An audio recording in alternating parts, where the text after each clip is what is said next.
Uncle uncle خدا کے واسطے کچھ صدقہ دے دو، خدا تمہارا بھلا کرے گا، تمہارے بیوی بچے جئیں، 2 پیسے میری جولی میں ڈال دو، تمہاری ہر مراد پوری ہوگی۔ ایک بچی نے جب یہ صدا بلند کی تو اقبال نے پلٹ کر اپنے پیچھے دیکھا۔ آس پاس لوگوں کی کافی بھیڑ تھی۔ آج جمعرات کا دن تھا۔ اس نے آنکھوں سے سیاہ چشمہ ہٹایا اور اس بچی کو دیکھنے لگا جو اس کے پیچھے ہاتھ میں کشکول لیے کھڑی تھی۔ اس کا حلیہ دیکھ کر اقبال کے چہرے پر ناگواری سی آئی تھی۔ پھٹے پرانے میل سے اٹے ہوئے کپڑے، بال مٹی سے اپٹے ہوئے کندھوں تک بکھرے تھے، مگر وہ بچی بڑی خوبصورت تھی۔ چہرے پر کچھ زخموں کے نشان بھی تھے، مگر اس بکھرے حلیے میں بھی وہ بہت خوبصورت لگ رہی تھی۔ نہ جانے کس ماں کی بچی تھی۔ اقبال ایک پل کو اس بچی کا چہرہ دیکھ کر دنگ رہ گیا۔ ایک عجیب سی کشش تھی اس میں کہ وہ اسے سر تا پیر بغور دیکھنے لگا۔ پھر ایک ٹھنڈی سانس خارج کر کے بولا، تمہارا نام کیا ہے؟ وہ معصوم بچی جس سے شاید پہلی دفعہ یہاں داتا دربار پر آنے والے کسی شخص نے نام پوچھا تھا، فوراً اپنے ماتھے پر لٹوں کی صورت آئے بالوں کو پیچھے کیا اور کہنے لگی، صاحب جی، اماں کہتی ہے میرا نام کومل ہے، مگر یہاں کے لوگ اور بھکاری بستی والے سب مجھے چٹی بھکارن کہہ کر بلاتے ہیں، کیونکہ میں سب بھکاریوں میں زیادہ چٹی سفید ہوں۔ اقبال نے اس بچی کی بات سنی تو پھیکا سا مسکرایا۔ ایک پل کو تو جیسے وہ زندگی کا ہر دکھ درد بھول چکا تھا۔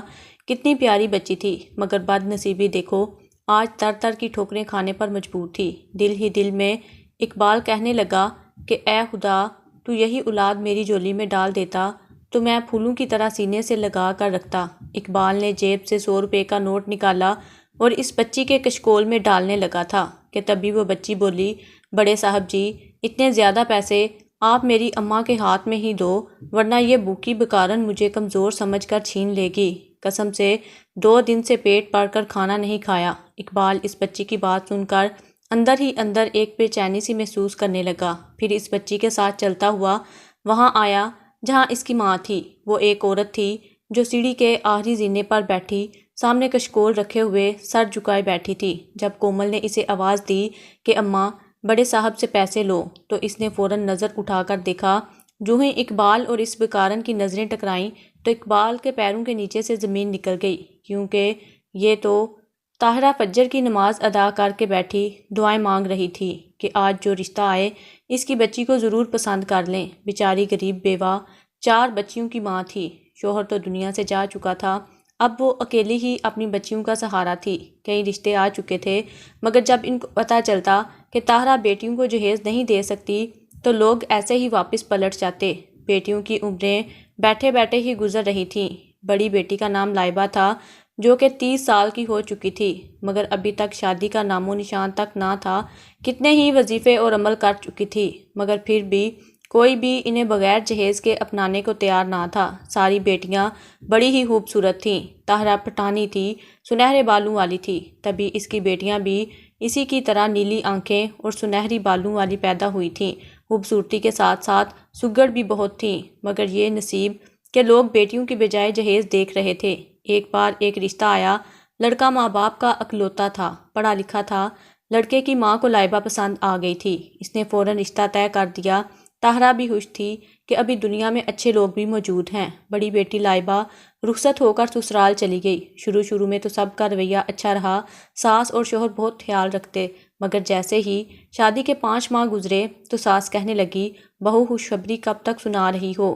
بہویں لائی ہی اس لیے جاتی ہیں تاکہ وہ نسل آگے بڑھا سکیں۔ میرا تو ایک ہی اکلوتا بیٹا ہے، چاہتی ہوں کہ جلد از جلد پوتے پوتیوں کا چہرہ دیکھوں۔ لائبہ شرما گئی، مگر 1 سال گزر گیا، وہ حاملہ نہیں ہوئی تھی۔ ساس کا رویہ تو دھیرے دھیرے سخت ہوتا چلا جا رہا تھا۔ کہنے لگی، لگتا ہے یہ لڑکی بانجھ ہے، تبھی مجھے ابھی تک پوتا پیدا کر کے نہیں دیا۔ تم اس کے ٹیسٹ کرواؤ تاکہ پتہ چل سکے۔ پھر کیا تھا، اقبال لائبہ کو ڈاکٹر کے پاس لے گیا۔ دونوں کی رپورٹس بالکل نارمل تھیں، بس خدا کے حکم کی دیر تھی۔ طاہرہ کی دوسری بیٹی کا رشتہ بھی آ چکا تھا، مگر نکاح کے ڈیٹ فکس ہونے سے 2 دن پہلے وہ جہیز کی ڈیمانڈ کرنے لگے۔ طاہرہ تو پریشان ہو چکی تھی۔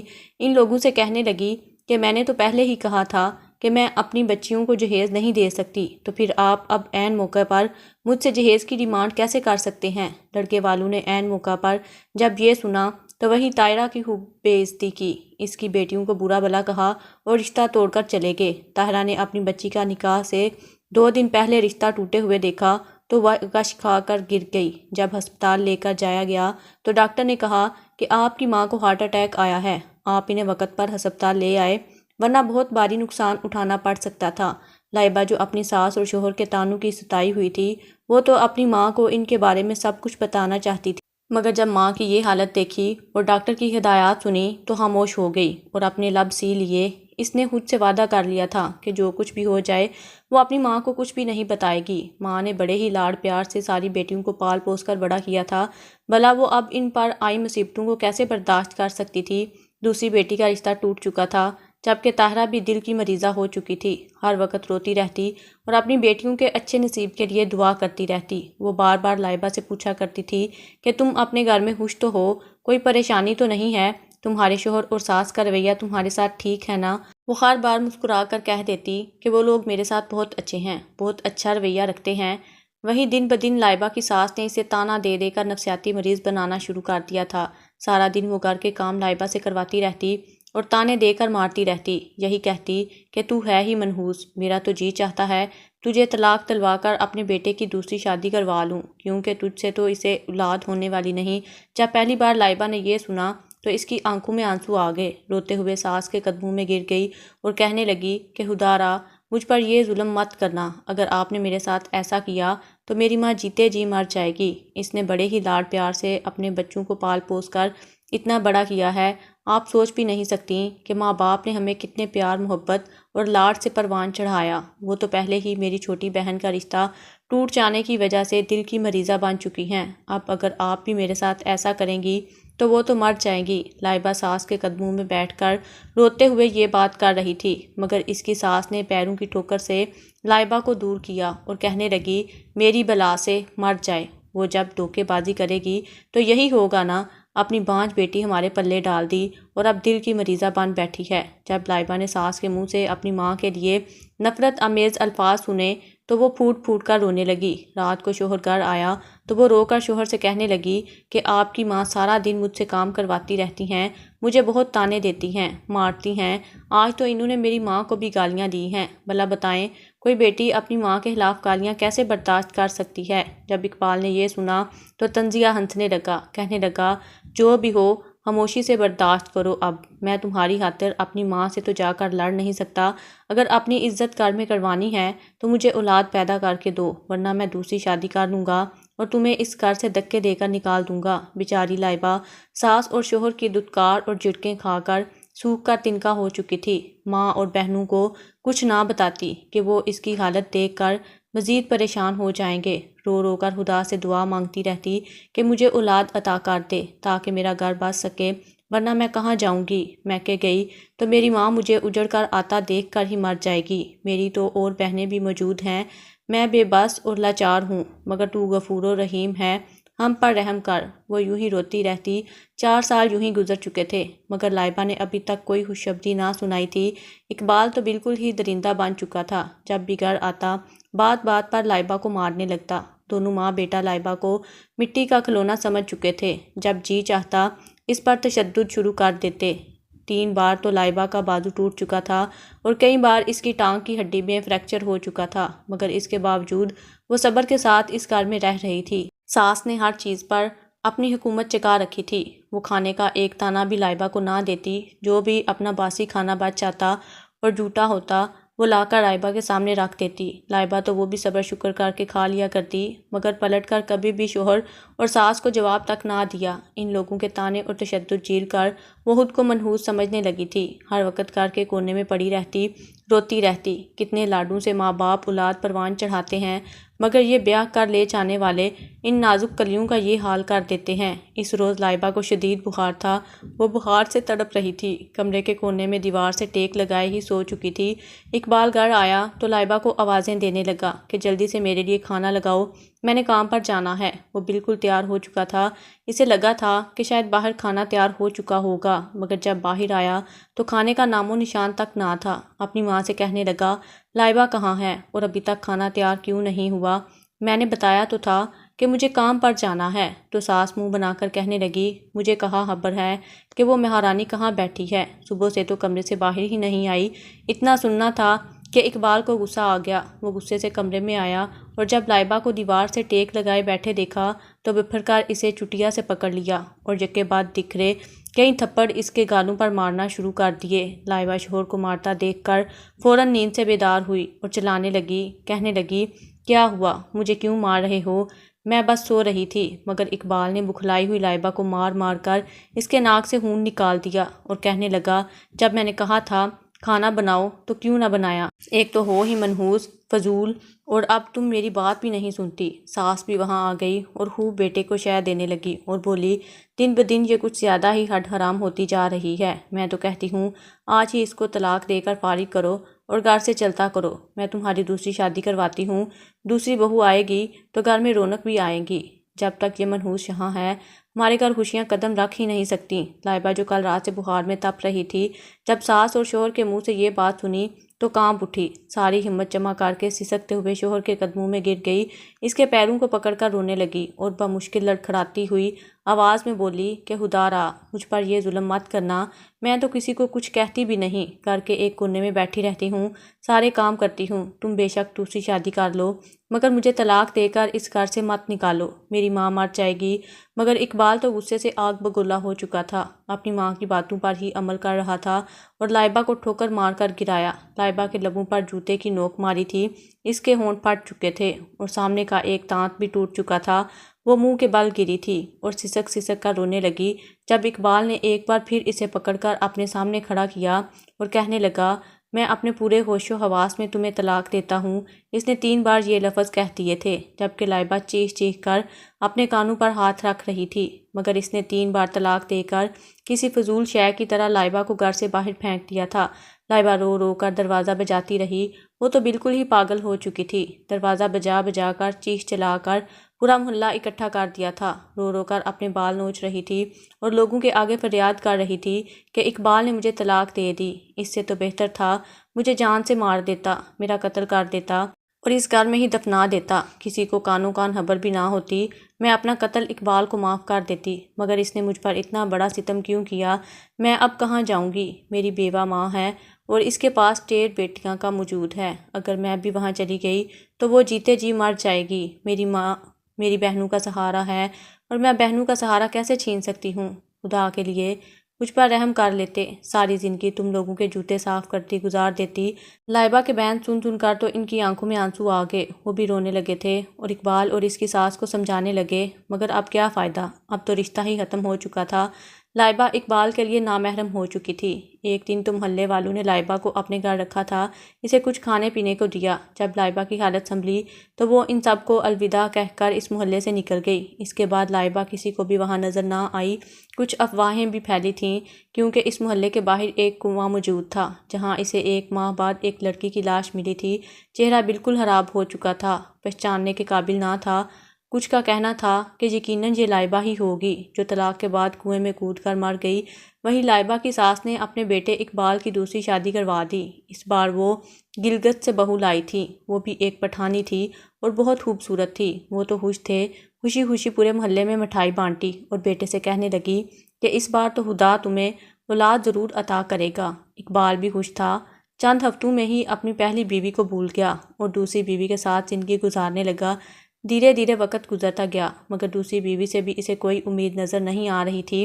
اس نے چیک اپ کروایا مگر کسی میں کوئی مسئلہ نہ تھا، دونوں کے ٹیسٹ نارمل تھے، پھر نہ جانے کیوں خدا کے ہاں دیر ہو رہی تھی۔ ساس تو پریشان ہو چکی تھی، بیٹے کی اولاد کی خواہش لیے وہ بستر پر لگ گئی، دل میں تکلیف سی اٹھنے لگی تھی، دل کی مریضہ بن چکی تھی، رو رو لائبہ کو بد دعائیں دیتی رہتی اور اب نئی آنے والی بہو کو بھی کوستی رہتی، کہتی کہ کیسی بہویں پائی ہیں جو مجھے ایک پوتے کی شکل نہیں دکھا سکتی۔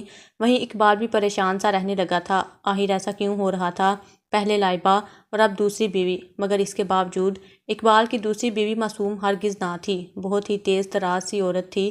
ساس اس کے ساتھ بھی وہی رویہ رکھنا چاہتی تھی جو اس نے لائبہ کے ساتھ رکھا تھا، مگر جیسے ہی ساس نے وہ رویہ اپنا کر بات بات پر اس لڑکی کو مارنا یا باتیں سنانا شروع کیا تو وہ بھی آگے سے سیدھی ہو گئی، فوراً اسے کہنے لگی، اے بڑھیا اپنی اوقات میں رہ، میں تیری غلام نہیں ہوں، یا خرید کر نہیں لائے مجھے، 10 لوگوں کے بیچ نکاح کر کے مجھے یہاں تک لائے ہو، اگر میرے ساتھ کوئی بھی زور زبردستی یا تشدد کرنے کی کوشش کی تو میں پورے محلے کو اکٹھا کر دوں گی، اگر پھر بھی سکون نہ آیا تو میں پولیس اسٹیشن چلی جاؤں گی اور تم لوگوں کے خلاف رپورٹ درج کرواؤں گی۔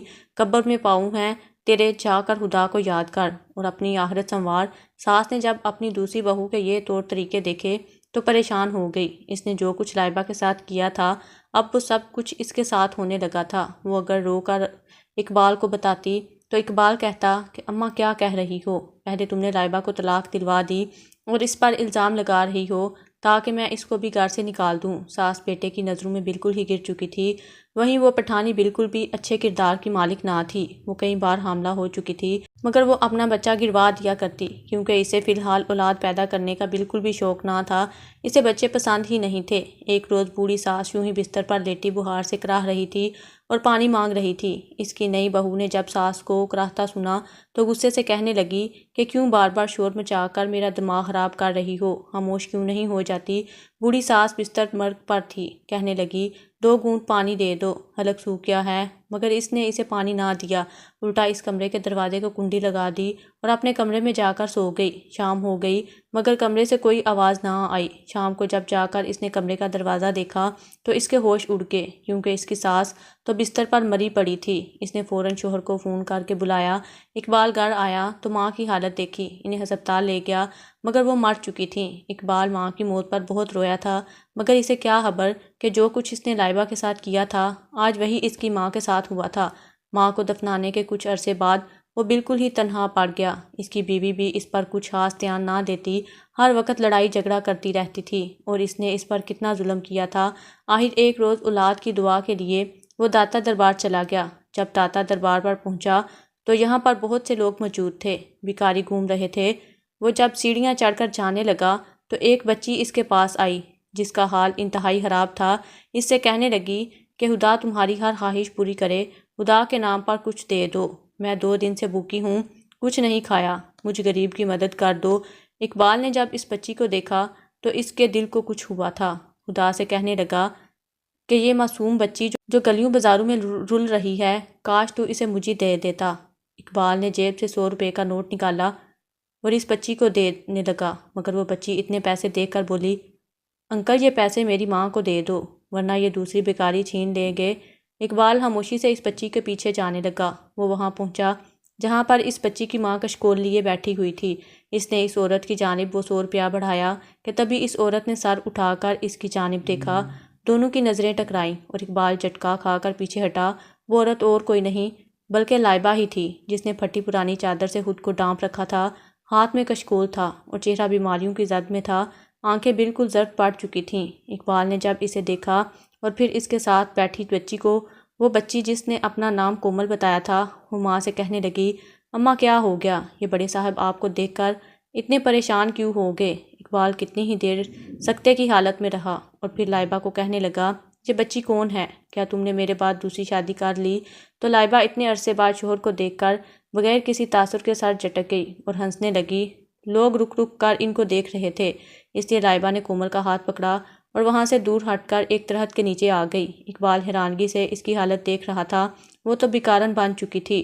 وہ اقبال سے کہنے لگی کہ میں نے دوسری شادی نہیں کی بلکہ یہ میری اور تمہاری ہی بیٹی کومل، تم نے جس وقت مجھے طلاق دی تھی میں حاملہ تھی۔ اس کا اندازہ مجھے تمہاری طلاق کے 2 ماہ بعد ہوا جب فری کیمپ لگا اور ڈاکٹر نے چیک کیا اور مجھے بتایا کہ میں 4 ماہ سے حاملہ ہوں۔ اقبال نے جب یہ سنا تو سر پیٹ کر رونے لگا۔ وہ پھوٹ پھوٹ کر رو رہا تھا اور لائبہ کے قدموں میں گر کر معافی مانگ رہا تھا اور اپنی بچی کو فوراً سینے سے لگا کر رونے لگا جبکہ لائبہ کھڑی رو رہی تھی، آنکھوں سے آنسو صاف کیے اور چکرا کر زمین پر گر گئی۔ اقبال جو بچی کو چوم رہا تھا لائبہ کو گرتے دیکھ کر پریشان ہو گیا، فوراً ہسپتال لے گیا مگر جب ڈاکٹروں نے اس کا چیک اپ کیا تو کہنے لگے کہ وہ وفات پا گئی ہے، اس کے دماغ میں رسولی تھی جو کہ اس کی ہلاکت کا سبب بنا۔ اقبال نے لائبہ کی موت کی خبر سنی تو داڑیں مار مار کر رونے لگا۔ کومل بھی ماں کی موت کی خبر سن کر بہت روئی تھی، اسے تو لائبہ سے معافی مانگنے کا وقت بھی نہ ملا تھا، جبکہ کومل حیرانگی سے اپنے باپ کو دیکھ رہی تھی جو کسی صاحب جیسا لگتا تھا۔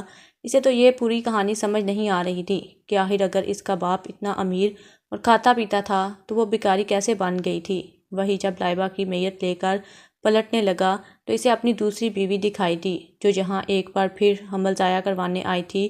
جب حقیقت کھلی تو وہ بہت رویا۔ اس نے پہلے تو لائبہ کو سپرد حق کیا اور پھر دوسری بیوی کو طلاق دے کر بحفاظت گلگت پہنچا دیا۔ وہ کومل کو جی جان سے پیار کرنے لگا تھا، مگر یہ 5 سال سوچ کر ہی کانپ اٹھتا کہ اس نے کس قدر ظلم نہ صرف لائبہ بلکہ اپنی اولاد پر بھی کیے تھے۔